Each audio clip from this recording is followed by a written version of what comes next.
Hello, I'm David Kempster, Marketing Director at Groundshaw. We're delighted to be a supporter of the National Conveyancing Week. This great initiative by Rob Helstone is an important forum for legal professionals, data providers, and other stakeholders across the conveyancing industry to come together and recognise some of the issues that the industry faces, and also to help support each other as the role evolves now and into the future. There's been some really stimulating debate and insights so far this week, and I just wanted to thank Rob, David Opie, and Orion Marketing, together with all the other contributors, for helping to pull the week together so successfully. Shrinking the Iceberg. So, why have I called the session Shrinking the Iceberg? Well, Rob identified that the growing complexity of data and processes that are used in conveyancing will become the tip of an ever-growing iceberg. Yes, there's been ever more increasing requirements of the job, but I wanted to discuss, clarify, and hopefully simplify the perceived complexity around climate change information in environmental searches. The objective of the session is to explain the context of why considering how the climate will affect property transactions in the future is important for your client. Also, how you can ensure that you and the firm help meet the incoming Law Society guidance on climate advice that will become a significant compliance element for the rest of the year and beyond. And I also wanted to recognise that you aren't climate scientists in the same way that you haven't been contaminated land or flood experts for the last 20 years or so. That's our job, and that's why you get our reports through your search provider. And finally, I also wanted to slay a few myths about this being another complicated thing to consider, and that we're here to help you better explain climate risks through tools and support. Environmental searches past and present. But firstly, let's take a step back and look at where we've come from to date. For 20 years or so, environmental searches have been available and have now become a staple and an important part of search packs. This was initially driven by the warning card and guidance notes for contaminated land in the mid-2000s, for firms to avoid the risk of client action for failing to advise of liabilities under Part 2A of the Environmental Protection Act. These liabilities on the homeowner for the cost of remediation were clear in law, and consequently the need for more detailed historic land use data to be applied in searches than what has been available through public sources. This has now become a firm fixture in the process for verifying environmental risk for both residential and commercial transactions. But let's move the clock forward, and following catastrophic flooding in 2007 and the PIT review, which boosted more flood defence spending, the Law Society issued a guidance note in 2013 to ensure that the rapidly evolving flood risk to properties was captured. This defined the variety of flood types that needed to be searched and included in a report over and above the limited free information that was available. The fact that there have been subsequent revisions to the guidance up to 2020 tells you how the role of climate change has played an important role in changing the dynamic here. The important point is that flood risk is now a critical part also of verifying environmental risk, when it was very much considered an option beforehand. Things move on as science, data, and more importantly, the climate dictates. The scale of climate change impacts on property. So let's tackle the first elephant in the room, the reality of climate change. There is an undeniable scientific proof that it exists. It's real, it's changing weather patterns across the globe. All 10 of the hottest years on record have been in this century so far, and we've had more severe flooding incidents than ever before. Sea levels are rising from glacial melting, and this is affecting the fabric of the islands that we live on. So, we accept it's real and it affects us. So let's understand what it means for conveyancing, property, and our clients. Well, climate risks fall into three camps: physical risk, transition risk, and liability risks. I'll come back to liability risks a bit later. So let's take physical risks to start with. These are environmental impacts that could affect the asset or investment, like flooding, subsidence, or coastal erosion. These impacts are directly related to existing environmental search due diligence that you currently undertake. According to our climate index analysis, nationwide by 2070, 98,000 homes will be at risk of coastal erosion, while 3 million homes will be at risk of flooding, and 3.6 million homes will be at risk from subsidence, which is up from 449,000 today, which is an enormous increase. Aviva is estimating that some 1 in 3 commercial properties are at risk of flooding, with the average cost of a flood claim to insurers at around £50,000. And let's not forget that for river and coastal flooding, there's no infinite pot of money from the Environment Agency. Many areas, especially for those smaller streams that erupt from locally heavy rain, or for rivers in lower populated areas, it isn't economic to invest in flood defence schemes. We are already seeing whole areas of estuaries and coast being given up to the march of the sea. Communities like Fairbourne in Wales have about 20 years to exist and will need to be relocated, so anyone buying here is doing so in the full knowledge that their likely cash investment will be a total loss by then. In essence, we're going to be looking at wetter days getting wetter and drier spells being longer. The further north and west you are, the more it will rain, accelerating surface water and rain flooding risks. The further south and east, the drier it will become, accelerating shrink swell subsidence among some of the most expensive real estate in the country. According to the British Geological Survey, the number of properties in Great Britain which are highly or extremely likely to suffer shrink swell subsidence was 3% in 1990. That's about 750,000 homes. And it's now predicted to grow to 6.5% of buildings by 2030. That's about 1.6 million homes.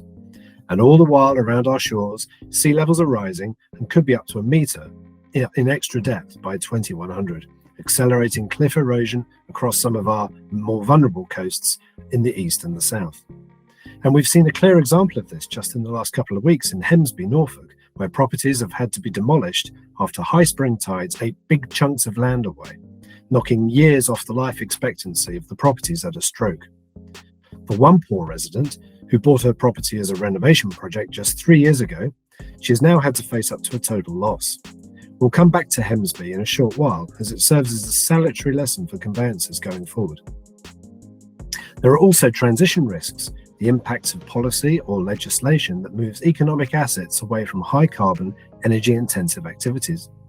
These include changes to energy performance ratings, retrofitting to meet new standards, and cost to mitigate risks to reduce cost impacts on insurance or for heating and cooling. Much has been made of the EPC as the answer here, but while it's hugely deficient in its methodology, it is being used as a vehicle for lenders to consider retrofitting costs needed to get properties from one rating to another. A key example is with the buy-to-let market. And this runs the risk of thousands of mortgage prisoners being trapped in already rapidly rising rates who can't afford to spend upwards of £15,000 to £20,000 to get to a C rating, so that they could then actually access more advantageous lower rates or indeed find a new provider. But the same is also true of flood mitigation costs as well. There may be concerns about being in a flood risk area, but if the home buyer can invest in resilience and resistance measures like non-return valves, air brick covers, floodgates, or at the more extreme end, raising sockets and circuits, that they then may be able to be retained in the flood re-scheme, which runs until 2039 if they're in one of the more extreme flood risk areas, or if they're just outside of the flood re area, could be able to access better insurance rates, or at the very least get insurance so that they can get a loan on the property.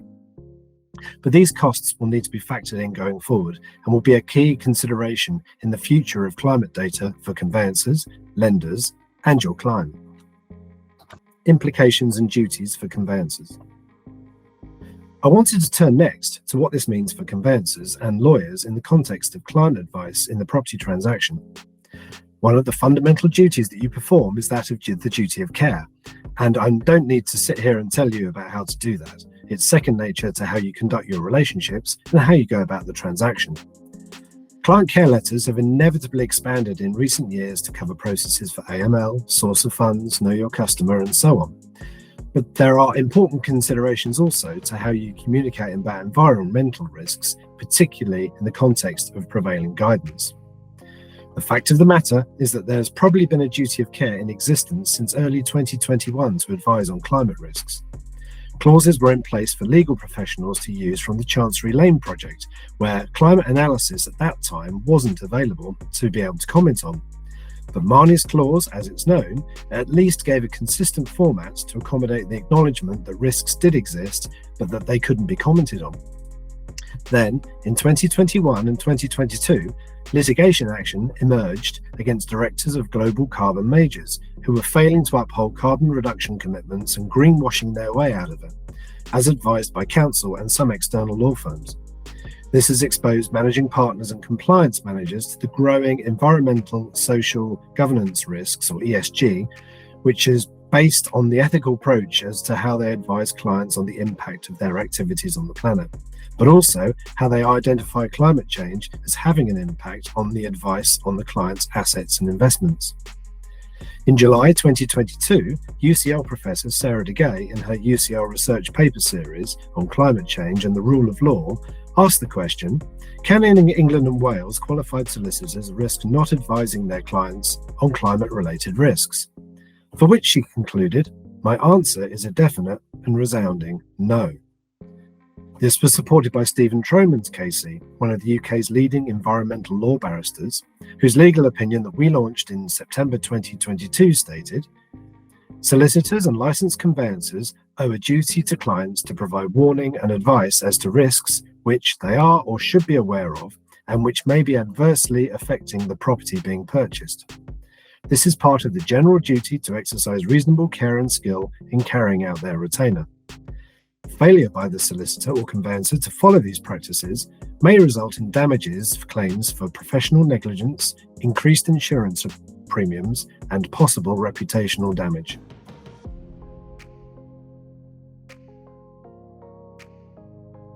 Incoming guidance and liability risks. Recognizing these important interventions and also the growing litigation storm and ESG exposure risks, the Law Society will be imminently publishing overarching guidance for firms about ethical policies on climate change, but also on how they should advise clients about the risks that climate change could pose to their assets and investments.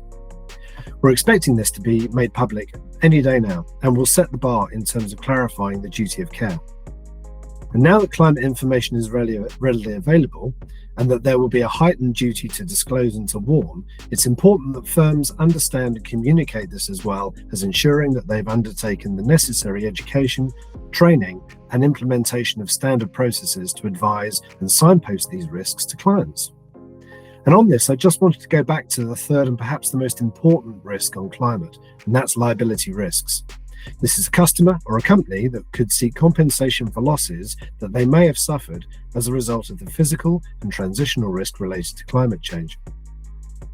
These could include subsequent actions for failing to alert a client to a risk that could have been identified from analysis during the property transaction, such as in the environmental search that includes climate analysis. Let me take you back to Hemsby in Norfolk and the woman who 3 years ago had bought that property as a renovation project. This is an interesting example that with new guidance coming in, how would conveyancers respond now? I don't know if it was bought for cash, but a lender would certainly have had concerns about how close it was to the cliff.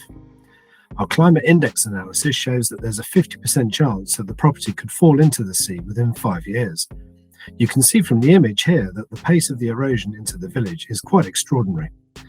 But it underlines the importance of using the coastal erosion risk data to identify the modelled pace of the erosion and make it very clear that the client could face a total financial loss within the period if they went ahead.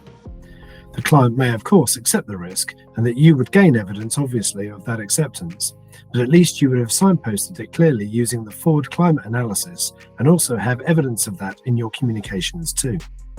If you didn't, then the client could rightly seek compensation for the loss if they weren't alerted through the search when the data was readily available. Equally, you could carve out risk advice on climate from the retainer. But is that a great look in terms of client care when you knew that the information was readily available? I suspect that your law associations may not agree with you in the future. Communicating climate risks to your client. Okay, so let's turn back to communicating to your clients. You already make reference to contaminated land and flood information as part of the communication to the client about what you search for and what you report on. But we need to think about the role that climate change analysis has with this now. In its simplest possible way, climate analysis in our environmental searches is simply the same data that you've been using for many years, but now projected forward in a way that's as straightforward as possible to appreciate. Our climate index analysis does this for flood, subsidence and coastal erosion for up to 30 years from now. The same risks that are in the report, but now modelled ahead. So, from the client's perspective, it is reporting on the same physical risks, The report shows the current and past information, but also through our modelling, how those risks can change over time. But the rating isn't the final answer, and that's why we've supported the weighted rating of the balance of the risks with detailed guidance that's specific to each of those risks, plus climate care clauses which are based on that rating and that help you signpost in exactly the same way as you've done with environmental searches for years. By using the climate index analysis, specific guidance in the report, and inserting these into standard clauses to both your client and the lender where relevant, this will help provide a clear, evidenced process trail to meet future guidance on handling client advice on climate risks. It will also go a long way to help satisfy COLPs and PI insurers who will be taking a far closer look at this in the future on how it could affect the broader risk management across the firm. And I also fully expect lenders and by association panel managers to need to manage these risks through the report on title with Conveyancers and for handbook guidance to change that also reflects the Law Society's guidance too. Lenders are coming under their own increased pressure through their own regulator to triage forward risks, not just to assess their back books. So expect this to increase through the rest of the year as the industry works with the guidance and the wider compliance requirements on climate risk. We took the view that it needed to be part of the existing environmental search because of the degree of threat that we all face from climate change, that it's real, it's here, and it's going to be a major exposure risk in the future for lending and asset values, and also be a source of potential PI risk in the future, something I'm sure that we would all want to avoid. The iceberg melteth. So, in conclusion, I hope that I've painted a picture that's enabled you to consider where climate risk analysis sits within your existing approach to reviewing environmental searches, and that there are tools and steps that you can take right now to explain this simply and clearly to your client. By doing this now, you can get ahead on incoming guidance and future compliance changes, but it also ensures that your client has a holistic view now and in the future on the potential impact of climate change on the property transaction. We're here to help. Get in touch with your preferred search provider or contact us to arrange training and support and to get using the climate index analysis and clauses to help better advise your client. Thanks for spending some time with me today, and I hope that you found the session useful. I wish you every success in the coming months and that you make the most of the rest of National Conveyancing Week. Bye for now.